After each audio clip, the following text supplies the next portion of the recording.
दोस्तों आज कई महीनों बाद आपके लिए कोई वीडियो ला पाया हूँ, बल्कि यूँ कहें तो कई सालों बाद आपके लिए वीडियो ला पाया हूँ। लेकिन आपको पता होगा कि मैंने आपके बेहतर क्रेडिट स्कोर को लेकर कई सारी जानकारी इस प्लेटफॉर्म पर दी है। साथ ही समय समय पर मैं आपके लिए लोन और फाइनेंस से जुड़ी ऐसी ही वीडियो या ऐसी ही जानकारी लाता रहता हूँ।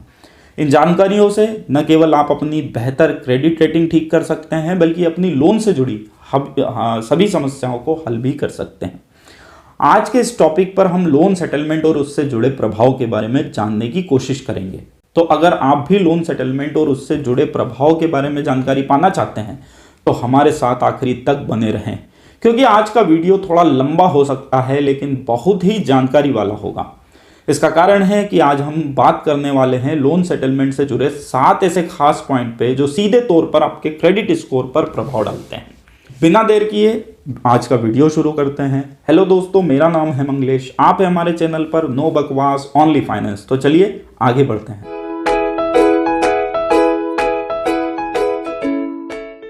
दोस्तों आगे बढ़ने से पहले मेरी आप सभी लोगों से एक रिक्वेस्ट है कि अगर आप हमारे चैनल पर पहली बार आए हैं तो प्लीज़ इस चैनल को सब्सक्राइब करके बेल आइकन को हिट कर दे, ताकि ऐसी ही इंफॉर्मेटिव वीडियो आपको सबसे पहले मिलती रहे।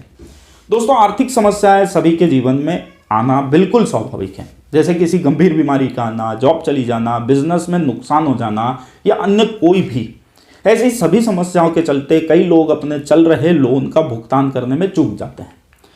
लोन का बर्डन बढ़ने पर उस लोन को पूरी तरह से चुका पाने में भी वे लोग असमर्थ हो जाते हैं। इसके परिणाम स्वरूप वो जो लोन है वो डिफॉल्टर की श्रेणी में आ जाता है। बेसिकली लोन डिफॉल्टर होना वैसे सिर्फ आपकी खराब परिस्थिति पर निर्भर नहीं करता, बल्कि कई बार बैंक और फाइनेंस कंपनियों के गलत कमिटमेंट और उनसे विवादों के चलते भी कई लोग लोन चुकाना बंद कर देते हैं। ऐसे में बैंक या फाइनेंस कंपनी आपको लोन चुका देने के लिए बार बार कहती है, लेकिन इसके बावजूद 90 दिनों तक लोन न चुकाए जाने की दशा में बैंक या फाइनेंस कंपनी आपके लोन खाते को एनपीए घोषित कर देती है। दोस्तों लेकिन कहानी यहीं खत्म नहीं होती। बैंक लोन को रिकवर करने की कोशिश इसके बाद भी करती रहती है और इसी कोशिश में बैंक आपको लोन सेटलमेंट का ऑफर देती है। लेकिन आपको लोन सेटलमेंट करना चाहिए या नहीं करना चाहिए, ये समझना आपके लिए ज़रूरी है। और अगले 7 पॉइंट में मैं इसे समझाने की कोशिश आपको करूंगा। सबसे पहले जानते हैं कि बैंक या फाइनेंस कंपनी द्वारा लोन सेटलमेंट का ऑफर क्यों किया जाता है। दोस्तों बैंक या फाइनेंस कंपनियों पर अपने बिगड़े हुए लोन को सुधारने और उन्हें नियमित करने का बहुत सा प्रेशर होता है। साथ ही बैंक और फाइनेंस कंपनी हमेशा चाहती है कि कम से कम जो मूलधन या प्रिंसिपल हमने दिया है, जो लोन हमने दिया है, वो कम से कम वापस आ जाए। ऐसे में अगर कोई लोन खाता या लोन अकाउंट एनपीए की कगार पे आ जाता है तो उसे फिर से ठीक करने के लिए या उस खाते को बंद करने के लिए बैंक बहुत से रास्ते अपनाती है, और उन्हीं रास्तों में से एक रास्ता है लोन सेटलमेंट। दोस्तों लोन सेटलमेंट का मूल उद्देश्य उस खराब लोन खाते से कुछ ना कुछ रिकवरी करने का ही होता है। इसमें बैंक या फाइनेंस कंपनी बहुत से तरीकों से लोन को सेटल करती है, जैसे ड्यू ब्याज में रियायत, पेनल्टी और अन्य चार्जेस अगर हो तो उन्हें माफ किया जाना, या कभी कभी ये भी देखने में आया है कि जो मूलधन होता है उसमें से भी कुछ राशि को माफ कर देना शामिल है। ऐसे में बैंक को एक फायदा ये होता है कि जिस बिगड़े हुए लोन खाते पे किसी तरह से कोई रिकवरी नहीं होना थी, उनमें कुछ ना कुछ राशि आ जाती है। हालांकि इस सेटलमेंट को करने के बाद बैंक या फाइनेंस कंपनी आपके क्रेडिट रिपोर्ट से लोन डिफॉल्टर का टैग नहीं हटाती, बल्कि उस लोन के संबंध में क्रेडिट रिपोर्ट में लोन सेटलमेंट का स्टेटस अपडेट करती है। दूसरे पॉइंट में समझिए कि लोन सेटलमेंट का फायदा क्या है। दोस्तों बैंक लोन सेटलमेंट का ऑफर क्यों करती है, इस बात को समझ लेने के बाद आपको यह समझना होगा कि आपको लोन सेटलमेंट का आखिर फायदा क्या मिलता है। तो दोस्तों वैसे तो इसका सिर्फ इतना फायदा है कि यदि आप किसी आर्थिक संकट से गुजर रहे हैं और आपके पास इतना पैसा नहीं है कि आप किसी लोन का रीपेमेंट कर सकें, और ऐसे में आप चाहते हैं कि उस लोन को बंद करना ही ठीक है, तो आप लोन सेटलमेंट करवा सकते हैं।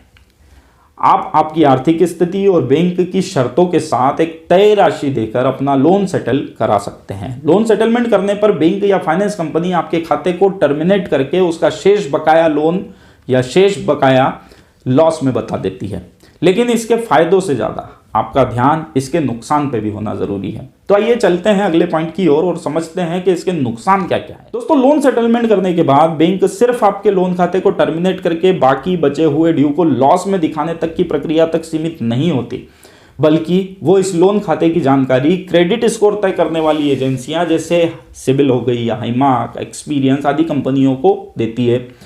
इन जानकारियों में बैंक या फाइनेंस कंपनी आपके लोन खाते को लोन क्लोज्ड होने के बजाय लोन सेटलमेंट के रूप में दर्शाती है। और कहीं कहीं देखने में ये भी आया है कि कई कंपनियां तो सेटलमेंट किए जाने के बाद बचे हुए ड्यू लोन अमाउंट को भी आप ही के खाते में, आप ही के लोन अकाउंट में, आप ही के क्रेडिट रिपोर्ट में लॉस में शो करती है।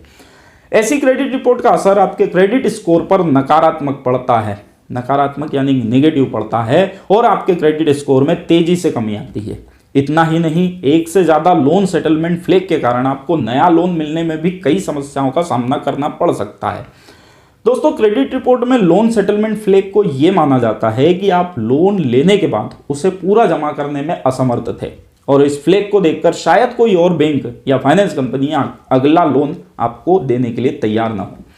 तो सवाल ये उठता है कि क्या लोन सेटलमेंट करने के बाद अगला लोन नहीं मिलेगा? तो इसका जवाब आपको अगले पॉइंट में मिल सकता है। दोस्तों, वैसे तो यहां समझना होगा कि अगर सच में वित्तीय परिस्थितियां बिगड़ने के बाद यदि आपने लोन सेटलमेंट किया है, तो इस बात को लोन देने वाली बैंक और फाइनेंस कंपनियां भी ठीक तरीके से समझते हैं। तो पूरी तरीके से ये मान लेना कि एक बार लोन सेटलमेंट करने के बाद दूसरा कोई लोन नहीं मिलता, ये भी गलत होगा। कई परिस्थितियों में लोन सेटलमेंट बैंक की गलतियों की वजह से होता है, जैसे गलत कमिटमेंट या चार्जेस छुपाना या ब्याज छुपाना या अन्य कोई भी कारण। यदि इन कारणों के चलते आपने लोन सेटलमेंट किया है तो आपको परेशान होने की जरूरत नहीं है। आप उन कारणों के, उन रीजन के प्रमाण दिखाने के बाद अगला लोन ले सकते हैं। साथ ही यदि किसी गंभीर आर्थिक समस्याओं के या किसी मेडिकल इमरजेंसी के कारण आपने लोन सेटलमेंट किया है, तो उन्हें भी स्पष्ट करके बैंक और फाइनेंस कंपनी से लोन ले सकते हैं। लेकिन ध्यान रखें, यह तभी संभव है जब आपके क्रेडिट स्कोर में एक लोन अकाउंट ही लोन सेटलमेंट फ्लेक दर्शा रहा हो और बाकी सभी रेगुलर चल रहे हों। एक से ज्यादा लोन सेटलमेंट फ्लेक की स्थिति में नया लोन ले पाना आपके लिए थोड़ा सा मुश्किल हो सकता है। अब बात करते हैं पांचवें पॉइंट, यानी लोन सेटलमेंट न करना हो तो आपको क्या करना चाहिए। दोस्तों, जब भी आप लोन लें तो सबसे पहले आपको ये बात ध्यान में रखना होगी कि आपको वो लोन पूरी तरह से खत्म करना होगा, यानी उसका रीपेमेंट सही तरीके से और पूरी तरीके से करना होगा। लेकिन लोन डिफॉल्ट किसी समस्या या बैंक की गलती के कारण से हुआ है तो बैंक को इसकी जानकारी आपको देना होगी। इसके अलावा यदि आप आर्थिक परेशानियों के चलते लोन चुकाने में समर्थ नहीं है, तो आप बैंक को अपनी स्थिति से अवगत कराकर और बैंक को अपने लोन को रिस्ट्रक्चर करने या मोरेटोरियम का निवेदन कर सकते हैं। मोरेटोरियम क्या है, आपको ये लॉकडाउन के पीरियड के टाइमिंग में पता चला ही होगा। तो लोन रिस्ट्रक्चर करने या मोरेटोरियम लेने से आपको लोन जमा करने में थोड़ी सहूलियत मिल जाएगी और साथ ही आपको पर्याप्त समय भी अपने लोन को चुकाने का मिलेगा। फिर भी यदि आपको लोन बंद कराना ही है तो आप उसका सेटलमेंट बिल्कुल ना करें। इसके बजाय आप किसी मित्र या रिश्तेदार की मदद लेकर उस लोन को पूरी तरीके से बंद करें। लेकिन अब परेशानी उन लोगों की है जिनको लोन सेटलमेंट के प्रभाव की जानकारी नहीं है और उन्होंने पहले से ही अपना लोन सेटलमेंट करा लिया है। तो ऐसे लोगों को क्या करना चाहिए, इसका जवाब हम आपको अगले पॉइंट में देते हैं। दोस्तों, यदि जिन लोगों ने लोन सेटलमेंट पहले ही करा दिया है तो अब क्या किया जाए, ये सवाल उनके मन में आना स्वाभाविक है। तो आपकी जानकारी के लिए बता दें कि आप उस लोन को अभी भी पूरी तरह से बंद कर सकते हैं, क्लोज कर सकते हैं। जी हाँ, यदि अब आपकी वित्तीय स्थिति ठीक है और आपके पास पर्याप्त पैसा इस लोन को बंद कराने के लिए है, तो आप बैंक और फाइनेंस कंपनी के पास जाकर इस लोन को पूरी तरीके से क्लोज करने का कह सकते हैं। बैंक या फाइनेंस कंपनी आपको सेटलमेंट किए गए लोन की बकाया राशि बताएगा और आप उस राशि को एक मुश्त जमा करके अपना लोन क्लोज करा सकते हैं। ऐसा करने पर बैंक आपको एक लोन क्लोजर सर्टिफिकेट देगा, जिसे नॉर्मल भाषा में एनओसी कहा जा सकता है। ये एनओसी आपको नया लोन लेने में काफ़ी मददगार साबित हो सकती है। लोन के पूरी तरह से क्लोज हो जाने के बाद बैंक या फाइनेंस कंपनी इस लोन अकाउंट के संबंध में क्रेडिट एजेंसी को फिर से जानकारी भेजेगा, जिसमें आपकी क्रेडिट रिपोर्ट में दर्शित लोन सेटलमेंट फ्लेग को बदलकर क्लोज्ड फ्लेग में फ्लैग में बदलने का निर्देश होगा।